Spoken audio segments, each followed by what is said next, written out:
আসসালামু আলাইকুম। আজকের বাংলা আলাপে স্বাগত। আমাদের আজকের আলাপের বিষয় বাংলা বানান চাল। আজকে আমরা একটি নিয়ম শিখব।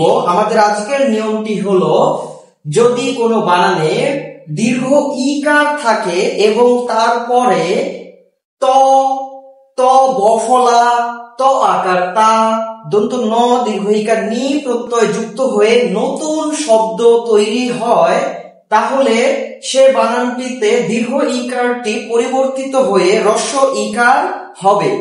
যেমন উৎসাহী, উৎসাহী বানানে দীর্ঘ ইকার আছে, এখানে ত প্রত্যয় যুক্ত হয়ে উৎসাহিত, এখানে দীর্ঘ ইকারটি হ্রস্ব ইকারে পরিবর্তিত হয়েছে। এরপরে আছে প্রবাহী, প্রবাহী থেকে প্রবাহিত, এখানে হ্রস্ব ইকার। বিলাসী, বিলাসীর দীর্ঘ ইকার এটা রূপান্তরিত হয়ে বিলাসিতা হয়ে যাচ্ছে, এখানে হ্রস্ব ইকার হবে। এরপরে কৃতি, কৃতি থেকে কৃতিত্ব, কৃতিত্ব বানানেও হ্রস্ব ইকার। যোগী থেকে যোগিনী, এই বানানেও হ্রস্ব ইকার।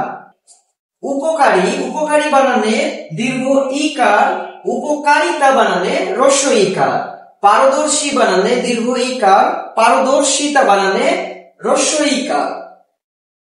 একাকী বানানে দীর্ঘ ইকার এবং একাকিত্ব বানানে হ্রস্ব ইকার। মন্ত্রী বানানে দীর্ঘ ইকার, মন্ত্রিত্ব বানানে হ্রস্ব ইকার। স্থায়ী বানানে দীর্ঘ ইকার, স্থায়িত্ব বানানে হ্রস্ব ইকার। প্রতিযোগী বানানে দীর্ঘ ইকার, প্রতিযোগিতা বানানে হ্রস্ব ইকার।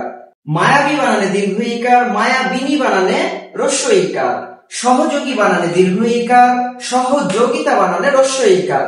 আমরা তাহলে বুঝতে পারছি এটাও ঠিক এটাও ঠিক। উৎসাহী বানান থেকে উৎসাহিত একটি নতুন শব্দ তৈরি হচ্ছে, দুটোই ঠিক, কিন্তু দুটোর ব্যবহার দু ক্ষেত্রে। আমরা জানি এটার পার্টস অফ স্পিচ বা পদ প্রকরণ আলাদা, সেটা আমরা ভিন্ন ক্লাসে আলাপ করব। কিন্তু নারী, নারীকে কখনো পরিবর্তন করা যাবে না। নারী, নারীত্ব, এটা দীর্ঘ ইকার থাকবে। সতী, সতীত্ব দীর্ঘ ইকারই থাকবে। কুমারী দীর্ঘ ইকারই থাকবে, কুমারিত্ব।